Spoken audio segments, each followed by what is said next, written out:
شیخ صالح فوزان حفظ اللہ سے سوال ہوا شہادت کی کیا موانع ہیں، یعنی ایسی چیزیں جس کی وجہ سے شہادت نہیں ملتی ہیں، اس کی شہادت تسلیم نہیں کی جاتی، کیا مقروض ہونا، قرض کا ہونا بھی اس میں سے ہیں؟ اور اس وقت کیا حال ہوگا اگر جہاد فرض عین ہو، اس وقت بھی یہ چیزیں شہادت کو روکتی ہیں؟ کہ جواب میں شیخ فرماتے ہیں شہادت فی سبیل اللہ کے موانع جو اس میں رکاوٹیں بنتی ہیں وہ یہ ہیں کہ اگر اس کی نیت اللہ کے کلمے کی سربلندی نہ ہو، یہ چیز شہادت فی سبیل اللہ کی راہ میں رکاوٹ ہے۔ نبی کریم صلی اللہ علیہ وسلم کا فرمان من قاتل لتکون کلمۃ اللہ العلیٰ فہو فی سبیل اللہ،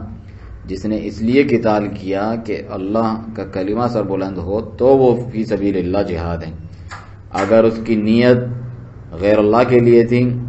تو یہ چیز شہادت کی راہ میں رکاوٹ ہے، اور وہ اپنی نیت کے ہی حساب سے اس کو اس کی جزا ملے گی۔ اسی طریقے سے آپ نے جو قرض کا ذکر کیا، یہ شہادت کی راہ میں رکاوٹ نہیں ہے لیکن گناہوں کی مغفرت کی راہ میں رکاوٹ ہے۔ جو شہید ہے اس کے خون کا پہلا قطرہ گرتے ہی اس کے تمام گناہ معاف کر دیے جاتے ہیں سوائے الدین یعنی قرض کے، تو وہ معاف نہیں کیا جا سکتا جب تک اس کو ادا نہ کیا جائے، یا پھر جو قرض دینے والا ہے وہ اس کو معاف نہ کر دیں، کیونکہ جو مخلوق کے حقوق ہوتے ہیں وہ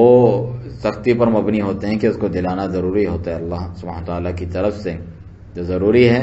کہ یا تو اسے معاف کریں یا پھر وہ اسے ادا کر دے کسی بھی طور پر۔ لیکن جو اللہ جل وعلا کے حقوق ہوتے ہیں تو وہ